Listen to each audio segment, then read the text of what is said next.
नमस्कार. तुमचं स्वागत आहे माझ्या लय भारी चॅनेलवर. मी काल अंकिताच्या इव्हेक्शनवर बोलणार आहे. जे रितेश भाऊनी काल भाऊचा धक्का वर जे केलं त्यानं काल हसवलं पण आणि काल रडवलं पण. म्हणजेच काय झालं, सर्वांना शॉक देऊन हसवलं आणि शेवटला अंकिताचं इव्हेक्शन करून रडवलं. सगळे इमोशन झाले होते.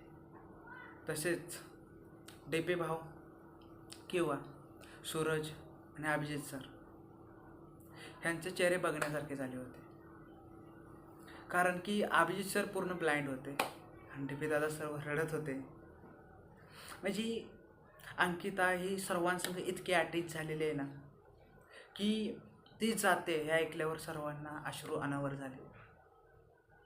पण अंकिता गेलेली नाही आहे आणि आपणाला यापुढेही बिग बॉसमध्ये अंकिताला बघायला भेटेल.